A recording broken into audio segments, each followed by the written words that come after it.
வணக்கம் நண்பர்களே. பெரிய ஜோதிட சில்லறை கோவையில் இந்த கருட தரிசனத்தை பற்றி தெளிவாக பாடலோடு சொல்லப்பட்டிருக்கிறது. இந்த பாடலின் வரிகள் கருட தரிசனத்தை ஒரு சிறப்பான தரிசனமாக உறுதி சொல்வதாக இருக்கிறது. காலையில் எழுந்ததும் முதலில் காண்பவைகளின் பலன்களும் நன்மைகளும் அன்றைய நாள் முழுவதும் ஒவ்வொரு வேளையிலும் ஒவ்வொரு நொடியிலும் காண்பிக்கும் என்று பெரியவர்கள் கணித்ததைப் போல கருட பகவானின் தரிசனம் கிடைத்தால் எந்த நாளில் எந்தெந்த பலன்கள் எப்படியெல்லாம் கிடைக்கும் என்பதை தெரிந்து கொள்ள இந்த பாடல் வரிகளுக்குள் போகலாமா? தினகரனால் கலியான பலமே உண்டாம், திங்கள் தனில் நினைத்ததெல்லாம் திரளாய் கூடும். ஞாயிற்றுக்கிழமைகள்ல கருட பகவான் தரிசனமாக கண்களில் கண்டுவிட்டால் திருமண யோகம் இருக்குதுன்னு சொல்றார். இந்த காலத்துல திருமண யோகம் வர்றதை பத்தி பெற்றோர்கள் மட்டுமே கவலைப்பட்டு கொண்டிருக்கிறார்கள். ஒரு சாரார் தாம் பெற்றெடுத்த வளர்த்த பெண்ணுக்கோ பையனுக்கோ திருமணத்தை நடத்துகிற யோகம் கிடைக்க வேண்டியும் கூட கோயில் கோயிலாக அலைந்து திரிந்து விரதம் இருந்து உடலையும் மனதையும் வருத்தி கொண்டிருக்கிறார்கள். இக்கால பெண்களுக்கும் ஆண் மக்களுக்கும் திருமணம் என்பது கைவிலங்கு பூட்டாமல் பூவிலங்கு பூட்டிய சிறை என்பதாக நினைக்கிறார்களோ என்பது தெரியவில்லை. எது எப்படியோ கருட தரிசனத்தால் கல்யாண யோகம் வரும் என்பதையும் நம்புவோம்.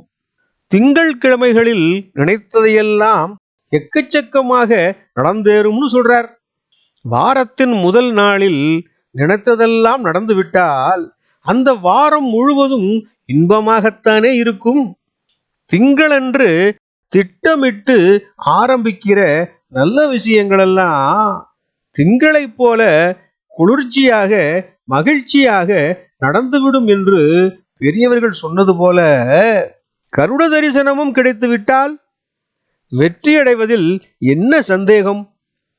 அடுத்ததாக அணமுடனே அறுசுவையும் சிக்கும் செவ்வாய். அன்னத்தோடு அறுசுவையும் சிக்கும் செவ்வாய், நல்ல சாப்பாடு, அறுசுவையும் கிடைக்கிற விருந்து உபச்சாரங்கள் விரும்பியபடி கிடைக்குமாம். செவ்வாய்க்கிழமைகள்ல கருட தரிசனத்தை கண்டா அன்றைய தினங்கள்ல நல்ல சாப்பாடு கிடைக்கும்னு சொல்லப்பட்டுள்ளது. தினமும் செவ்வாய்க்கிழமையா இருந்தா ரொம்ப நல்லா இருக்கும். அடுத்ததாக அபமிருந்து தோஷத்தை அகற்றும் புந்தி. சுபம்னா நல்லபடியாக முடிந்தது என்று பொருள் சொல்வது போல, அபம்னா முடிவுக்கு வராமல் தடையாக இருக்கின்ற தோஷங்களை எல்லாம் அகற்றுகின்ற புதன்கிழமை என்று சொல்வதிலும், புதன்கிழமைகளில் கருட பகவானின் தரிசனத்தை கண்டுவிட்டால் தோஷமெல்லாம் போகும். எந்த விதமான தோஷங்களினாலும் தடைபட்டு முடியாமல் நிற்கின்ற தோஷங்கள் அகன்று போகின்ற புதன்கிழமை என்று சொல்லிவிட்டு, அடுத்ததாக மனதில் ஒரு துயரம் போம் குருவாரத்தில். மனதிலிருந்து உறுத்தி கொண்டிருக்கும், மனங்கலங்க வைத்துக் கொண்டிருக்கும் துயரமான விஷயங்களும் அதனால் பெற்ற மன வருத்தமும் சிந்தனை எல்லாம் போயிடும்னு சொல்றார்.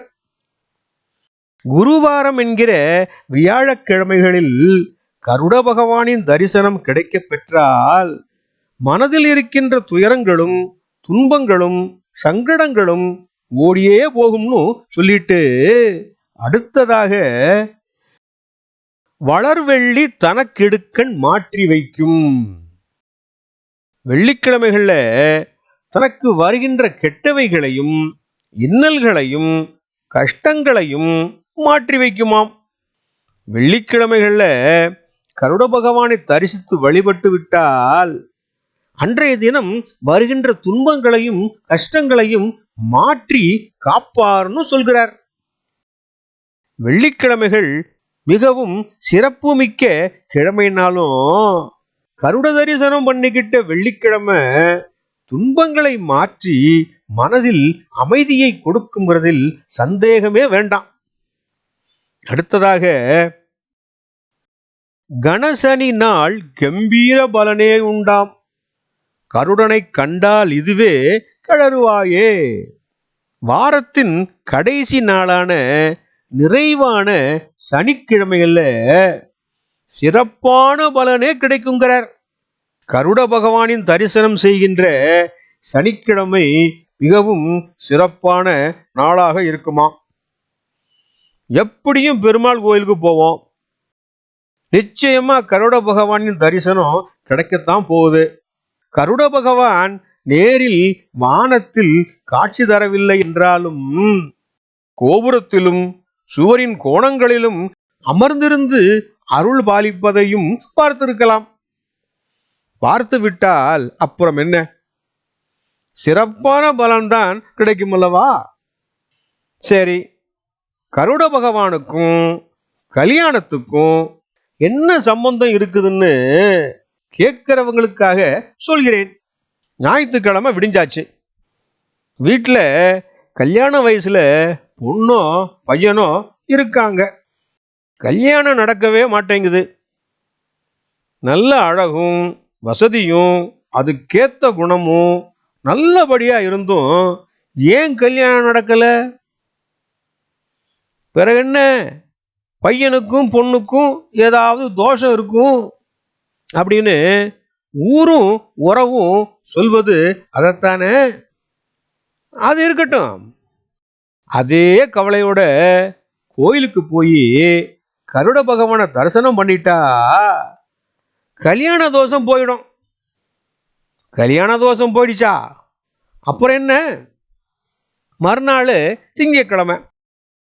திங்கள் தனில் நினைத்ததெல்லாம் திரளாய் கூடும். திங்கட்கிழமை கோயிலுக்கு போய் கருட பகவானை தரிசனம் பண்ணிட்டு வந்தா நினைச்சதெல்லாம் நடக்கும். யாருக்கு யாரோட சேர்க்கணும்னு பெத்தவங்க நினைச்சாங்களோ அதே மாதிரி நினைச்ச இடத்துல இருந்து பொண்ணை கேட்டோ பையனை கேட்டோ வருவாங்க. பொண்ணு நினைச்ச மாதிரியே மாப்பிள்ளை கிடைக்கும், பையனும் நினைச்ச மாதிரியே பொண்ணு கிடைக்கும். திங்கட்கிழமை கருட பகவானோட தரிசனம் கிடைச்சு நினைச்சது நடந்துச்சு. மறுநாள் செவ்வாய்க்கிழமை. அணமுடனே அறுசுவையும் சிக்கும் செவ்வாய். கல்யாண தோஷம் போய் நினைச்ச இடத்துல நினைச்ச மாதிரி வரன் அமைஞ்சிடுச்சுன்னா வாய் நிறைய மனசு நிறைய சந்தோஷமாக சாப்பிட்றப்போ அறுசுவையும் தானா நாக்குல தாண்டவமாடும்ல. அப்புறம் அடுத்ததா புதன்கிழமை. அபமிருந்து தோஷத்தை அகற்றும் புந்தி. கல்யாண தோஷம் போய் வரனும் கிடைச்சிச்சு. கல்யாணத்துக்கு என்ன பண்றது, நகைக்கும் பணத்துக்கும் என்ன பண்றதுன்னு கைய பிசைஞ்சுக்கிட்டு பொண்ண பிள்ளைய பத்தவங்களோட நிலைமைய சரியாக்குறதுக்கு தடையா இருந்த தோஷமெல்லாம் விலகி ஓடியே போயிடுமா. பிரச்சனையான பணமும் செல்வமும் தானாக கிடைக்குமா. புதன்கிழமைகள்ல கருட தரிசனத்தால பிரச்சனைகள் விலகி விடணும்னோ கல்யாணத்துக்கு தேவையானதெல்லாம் கிடைச்சுடணும்னு வேண்டிட்டு வந்தாச்சு. அடுத்து என்ன, வியாழக்கிழமை. மனதில் ஒரு துயரம் போம் குருவாரத்தில். கருட பகவான் கிட்ட வேண்டி கொண்டபடியே வியாழக்கிழமை கருட பகவானோட தரிசனம் கிடைச்சிருச்சு. அப்புறம் என்ன, மனசுல இருக்கிற கஷ்டமும் துயரமும் போயே போச்சு. பிரச்சனைகள்லாம் விலகி கல்யாணத்துக்கு தேவையான எல்லாம் கிடைக்கிறதுக்கு வழி பிறந்தாச்சு. அடுத்து என்ன, வெள்ளிக்கிழமை. வளர் வெள்ளி தனக்கெடுக்கண் மாற்றி வைக்கும். வெள்ளிக்கிழமைகள்ல கருட பகவானோட தரிசனம் கிடைச்சா வரும்னு நினைச்சுக்கிட்டு இருந்த கஷ்டமும் துன்பமும் வராம தள்ளி போயிடுமா. நல்லவைகள்லாம் நலமா வந்து சேர்கிற நல்ல நாளான வெள்ளிக்கிழமை கல்யாணம் நடந்துரும்ல. அப்புறம் என்ன? மறுநாள் சனிக்கிழமை. கணசனி நாள் கம்பீர பலனே உண்டாம். கல்யாண தோஷம் நீங்கி வரன் பார்த்து மனசுல அமைதியா சாப்பிட்டு கஷ்டமெல்லாம் நீங்கி கல்யாணத்தையும் முடிச்சிட்டா அப்புறம் என்ன? மொத்த குடும்பமும் சந்தோஷமா பெருமாள் கோயிலுக்கு போய் பெருமாளையும் தாயாரையும் கருட பகவானையும் மனசார கும்பிட்டு நன்றி சொல்லிட்டு வந்தா சிறப்பான கம்பீரமான பலன் கிடைக்கும் இல்லையா? கருடனை கண்டால் இதுவே கழறுவாயே. கருட தரிசனம் பார்த்தாலே கல்யாண தோஷம் நீங்கி கஷ்டமெல்லாம் விலகி சந்தோஷத்தையும் மன நிம்மதியையும் தருகிற கருட தரிசனம் இவ்வளவு நல்ல காரியங்களை எல்லாம் ஒரு பார்வையால ஒரு தரிசனத்தால நடத்தி கொடுக்கிறார்னு தெரிஞ்சுக்கிட்டா கருட தரிசனம் தினமும் பார்க்கலாம் இல்லையா? என்ன நான் சொல்றது? நல்ல விஷயம் தானே. பதிவை பார்த்தவர்களுக்கும் பகிர்ந்தவர்களுக்கும் கோடானு கோடி நன்றிகள்.